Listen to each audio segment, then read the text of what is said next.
옆 사람하고 인사 이렇게 나누겠습니다. 곧 있으면 크리스마스입니다.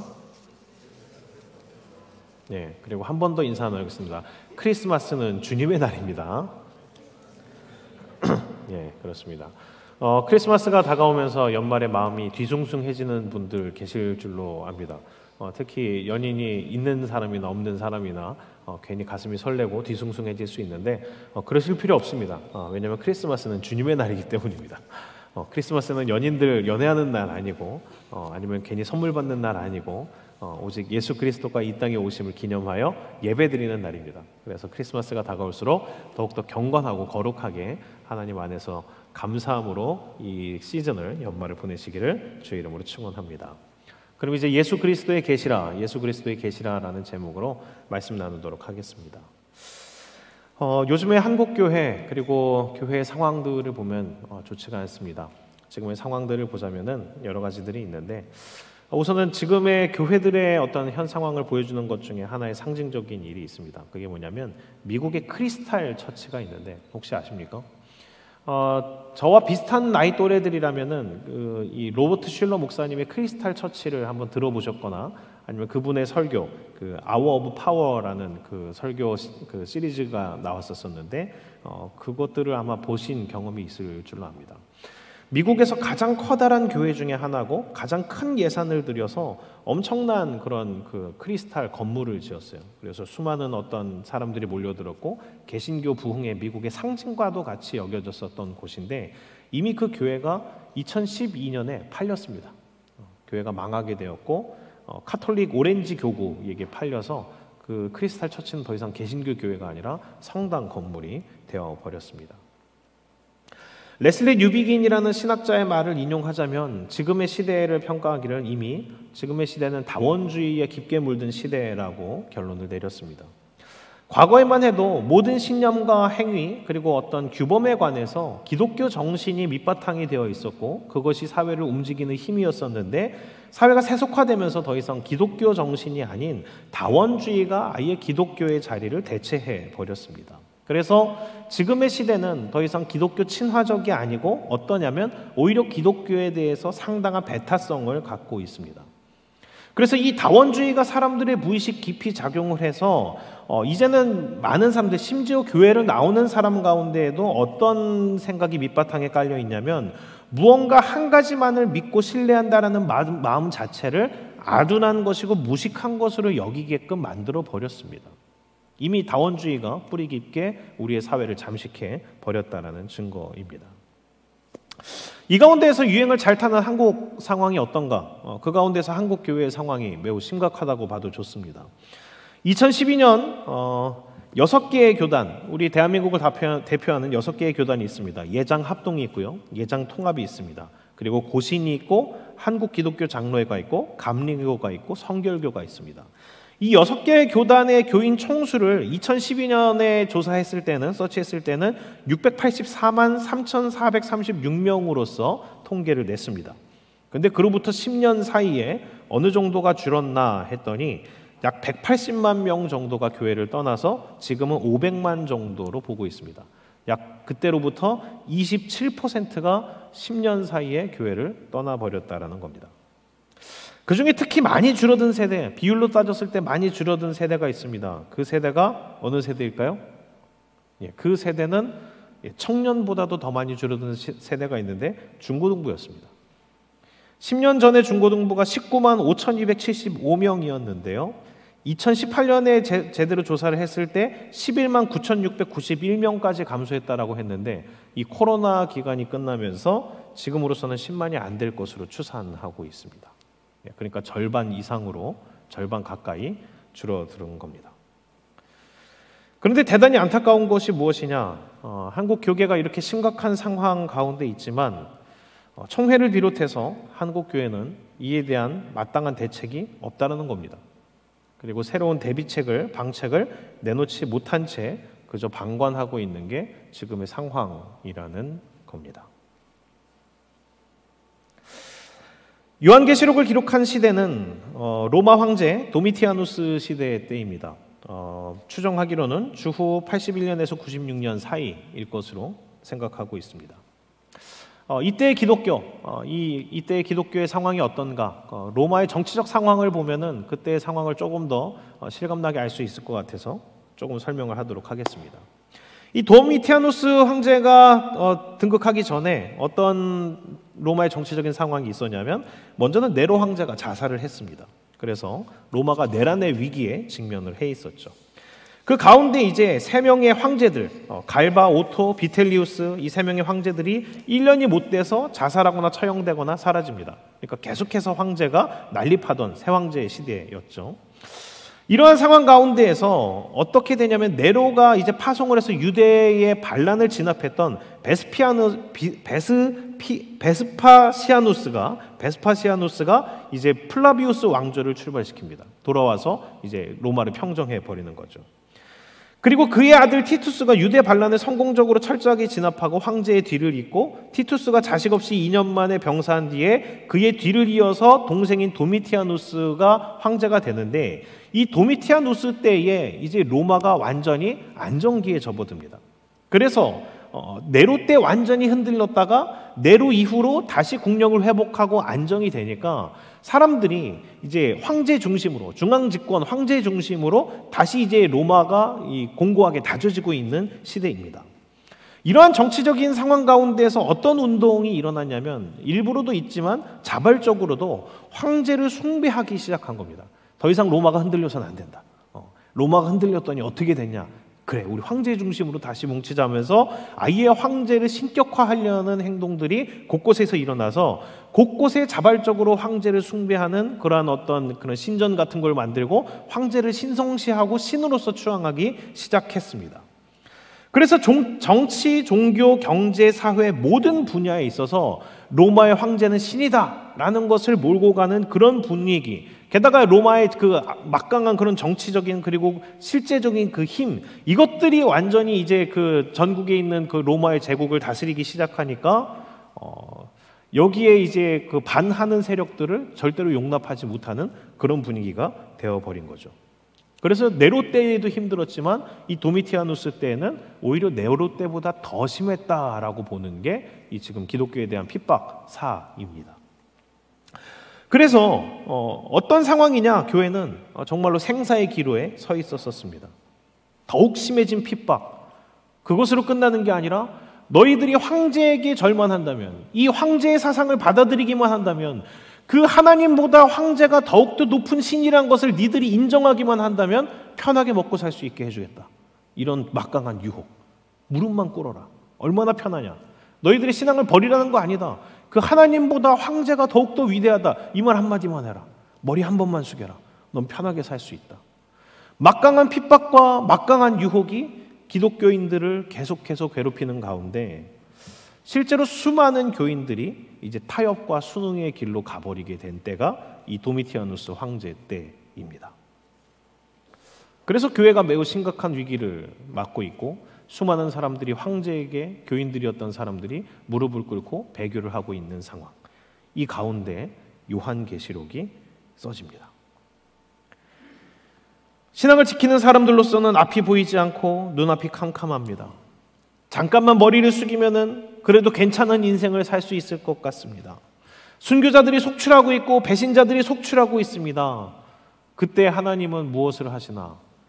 요한의 눈을 열어서 환상을 보게 하십니다.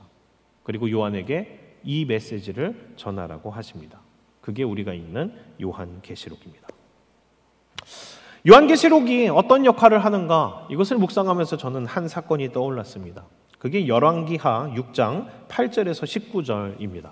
우리 이 말씀을 같이 한번 읽어보도록 하겠습니다. 열왕기하 6장 8절에서 19절 말씀, 우리 교독으로 읽어보겠습니다. 그때의 아람 왕이 이스라엘과 더불어 싸우며 그의 신복들과 의논하여 이르기를 우리가 아무데 진을 치리라 하였더니, 하나님의 사람이 이스라엘 왕에게 보내 이르되 왕은 삼가 아무 곳으로 지나가지 마소서, 아람 사람이 그곳으로 나오나이다 하는지라. 이스라엘 왕이 하나님의 사람이 자기에게 말하여 경계한 곳으로 사람을 보내 방비하기가 한두 번이 아닌지라. 이러므로 아람 왕의 마음이 불안하여 그 신복들을 불러 이르되 우리 중에 누가 이스라엘 왕과 내통하는 것을 내게 말하지 아니하느냐 하니, 그 신복 중에 한 사람이 이르되 우리 주 왕이여 아니로소이다. 오직 이스라엘 선지자 엘리사가 왕이 침실에서 하신 말씀을 이스라엘의 왕에게 고하나이다 하는지라. 왕이 이르되 너희는 가서 엘리사가 어디 있나 보라. 내가 사람을 보내어 그를 잡으리라. 왕에게 아뢰어 이르되 보라 그가 도단에 있도다 하나이다. 왕이 이에 말과 병거와 많은 군사를 보내매 그들이 밤에 가서 그 성읍을 에워쌌더라. 하나님의 사람의 사환이 일찍이 일어나서 나가보니 군사와 말과 병거가 성읍을 에워쌌는지라. 그의 사환이 엘리사에게 말하되 내 주여 우리가 어찌하리이까 하니 대답하되 두려워하지 말라. 우리와 함께 한 자가 그들과 함께 한 자보다 많으니라 하고 기도하여 이르되 여호와여 원하건대 그의 눈을 열어서 보게 하옵소서 하니 여호와께서 그 청년의 눈을 여시매 그가 보니 불말과 불병거가 산에 가득하여 엘리사를 둘렀더라. 아람 사람이 엘리사에게 내려오매 엘리사가 여호와께 기도하여 이르되 원하건대 저 무리의 눈을 어둡게 하옵소서 하매 엘리사의 말대로 그들의 눈을 어둡게 하신지라. 함께 읽습니다. 엘리사가 그들에게 이르되 이는 그 길이 아니요 이는 그 성읍도 아니니 나를 따라오라. 내가 너희를 인도하여 너희가 찾는 사람에게로 나아가리라 하고 그들을 인도하여 사마리아에 이르니라. 아멘. 이 내용은 이렇습니다. 아람 왕이 이스라엘과 전쟁을 했습니다. 아람 왕은 이스라엘을 공격하기 위해서 몇 번이나 침공을 하는데 이상하게도 이스라엘의 군사들은 마치 본인들의 군사작전 회의에 들어왔던 것처럼 어디로 쳐들어갈지 어떻게 할지를 너무나 정확하게 미리 알고 완벽하게 방어를 하는 겁니다. 내부에 첩자가 있나 의심했는데 그게 아니었습니다. 조사해보니까 결론이 이스라엘의 기가 막힌 선지자 엘리사가 있었다라는 보고를 듣게 된 겁니다. 그래서 아람 왕은 이스라엘을 점령하려면 이스라엘을 치기 전에 엘리사부터 잡아야겠다라고 생각을 해서 군대를 투입해가지고 한 사람을 잡기 위해 한 성을 에워쌉니다. 엘리사의 종, 비서, 사환이 일찍이 일어나서 이제 아침에 일어나서 바깥을 봤더니 깜짝 놀란 겁니다. 그게 뭐냐면 아람의 군대가 그 성읍을 완전히 에워싸고 있는 거죠. 그래서 이 사환은 사색이 됐습니다. 완전히 둘러싸인 터라서 이제 꼼짝없이 죽었구나라는 생각이 들었습니다. 그래서 눈앞이 캄캄해져서 사시나무 떨듯이 떨면서 엘리사를 붙들고 우리 이제 어떡하냐, 이제 죽게 됐다, 어떻게 하면 좋냐라고 이제 벌벌 떨면서 호두가고 떱니다. 그때 엘리사는 어떻게 하느냐? 엘리사는 너무 태어난 겁니다. 그리고 이상한 말을 했습니다. 뭐냐면 이거죠. 두려워하지 말라. 우리와 함께한 자가 그들과 함께한 자보다 많으니라. 엘리사는 이 사환과는 다른 것을 보고 있었습니다. 그래서 엘리사는 계속해서 두려움 가운데 그 두려움을 떨치지 못하는 사환을 위해서 기도하기 시작합니다. 하나님, 제가 보는 것을 이 사환도 볼 수 있게 눈을 열어 주십시오. 그래서 하나님께서 사환의 눈을 열어주십니다. 그래서 사환이 영적인 눈을 떠서 주변을 봤더니 엘리사가 왜 안 두려워하는지를 알게 됐습니다. 왜였죠? 우리를 실제적으로 둘러싸고 있는 아람의 군대보다 하나님께서 보내신 그 불말, 불병거, 하나님의 군대가 훨씬 더 가득했다라는 것을 볼 수 있었기 때문입니다. 그래서 사환은 그 환상을 보자, 그 하나님께서 열어주신 그 장면들을 보자 더 이상 두려워 떨지 않게 되었다라는 겁니다. 우리에게 주신 요한계시록, 그리고 당시에 요한에게 주셨던 이 환상, 그것이 어떤 역할이냐? 바로 이 역할을 감당합니다.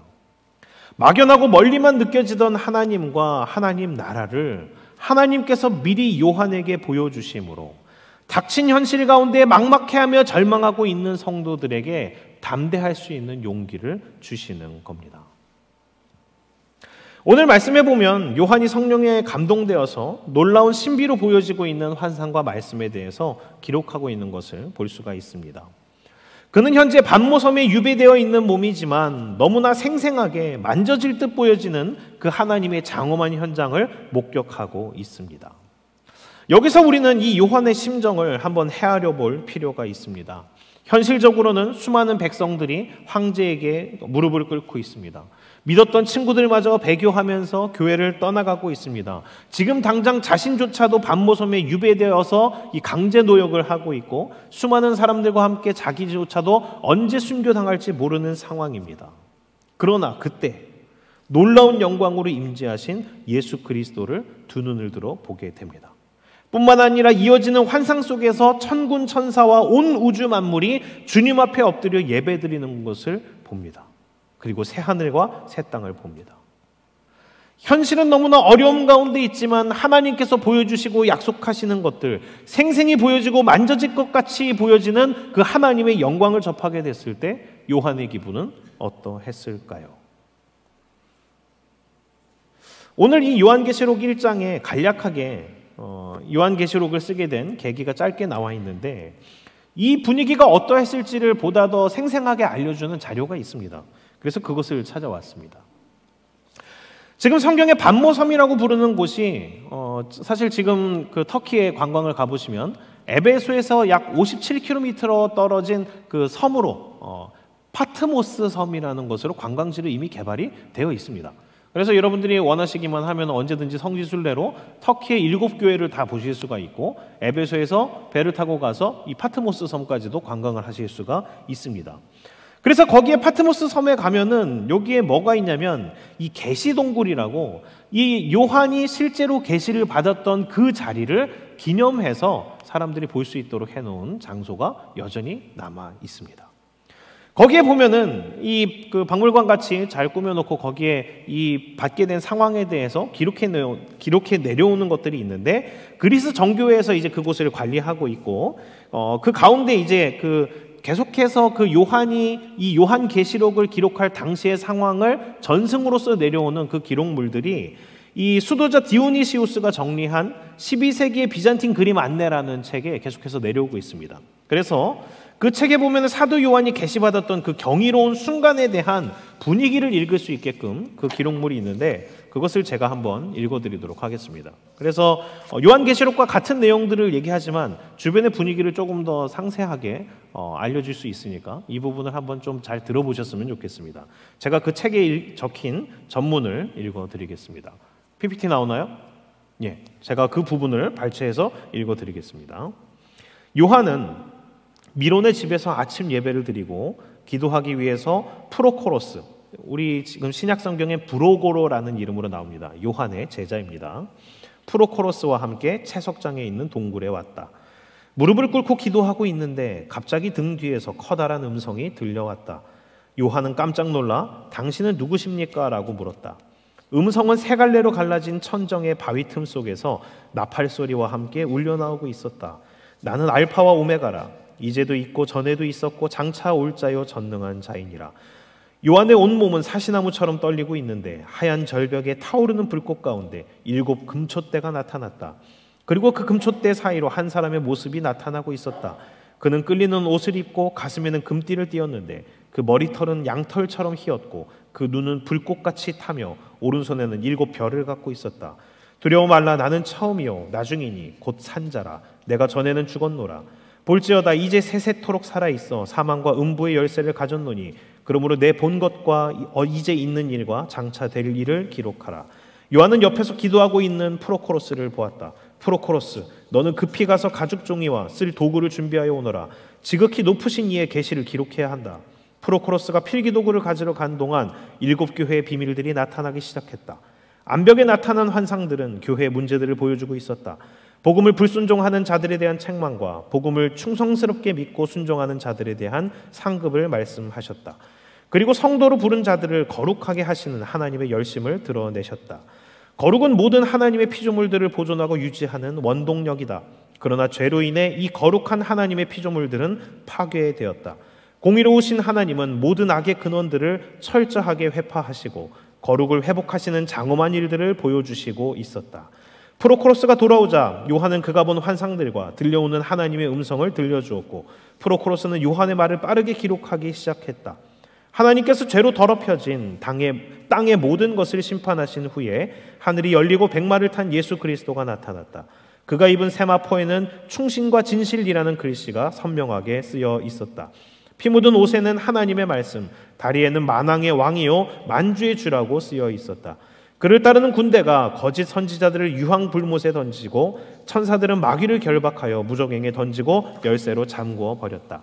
이 일이 끝나고 새 하늘과 새 땅이 나타났다. 드디어 새로운 시대가 열리는 것이었다. 거룩한 성이 하늘에서 내려오고 이제는 하나님이 친히 사람들을 통치하신다. 보좌에 앉으신 분이 내가 만물을 새롭게 하노라 이 말은 진실하니 기록하라고 말씀하셨다.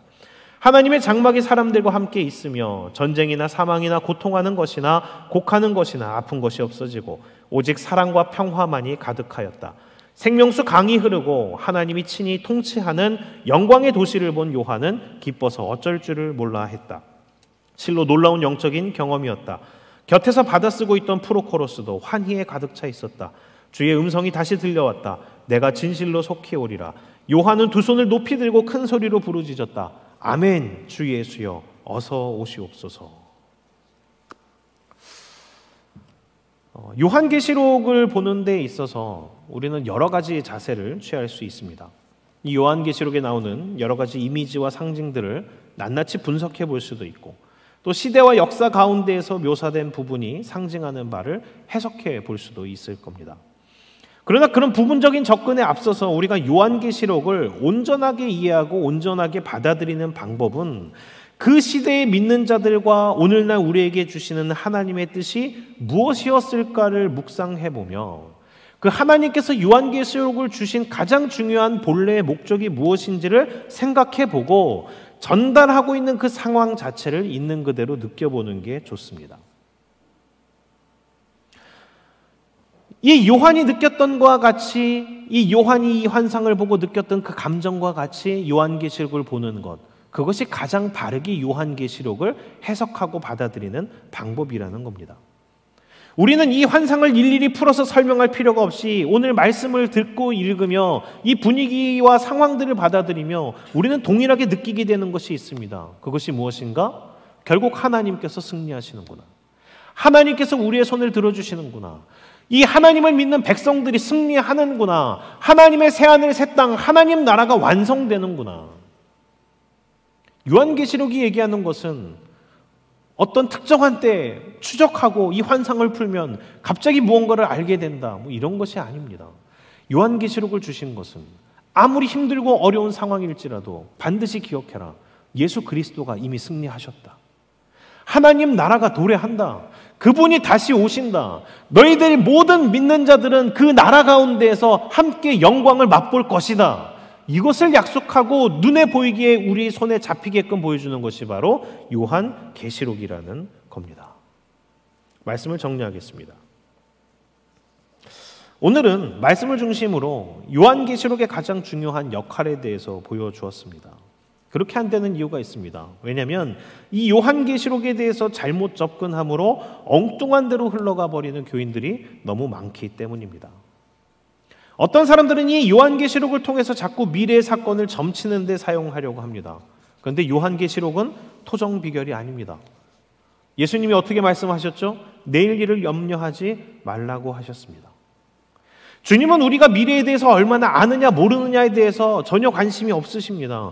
예수님께서 정말로 관심이 많은 부분, 그게 뭐냐면 우리가 오늘 하루를 예수 믿는 자로서 어떻게 살고 있느냐.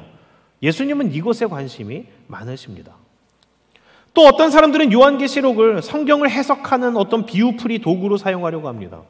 이 요한계시록을 어떤 비유를 푸는 어떤 비결로 사용하려 한다? 100% 이단입니다.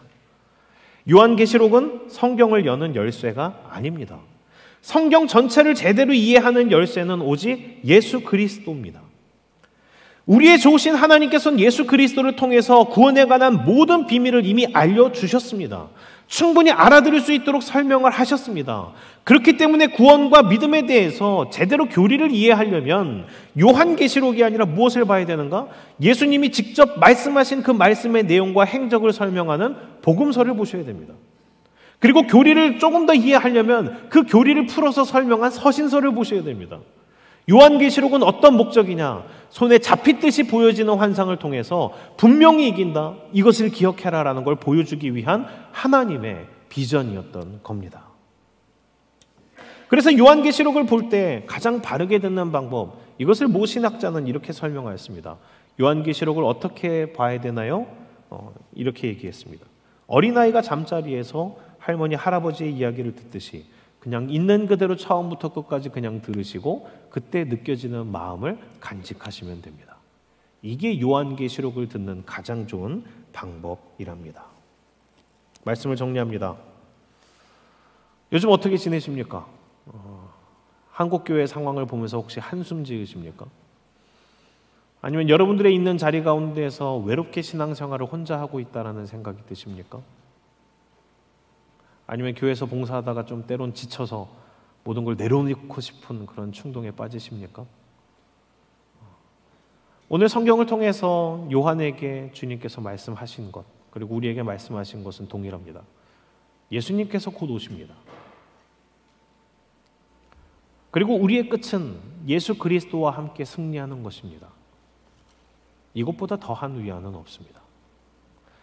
세상 가운데 있으면 좋을 것 같고 황제에게 머리를 숙이면 풍요로울 것 같지만 그 인생이 길지 않습니다. 그 세상은 심판받아 사라지게 됩니다.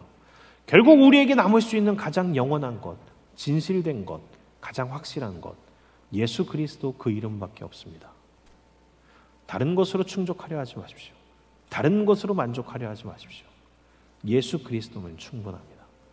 그 예수 그리스도의 구원의 확신에 대해서 온전한 믿음을 가짐으로 흔들리지 않는 온전한 믿음으로 끝까지 주님과 함께 나아가는 우리 모두가 되기를 주의 이름으로 축원합니다.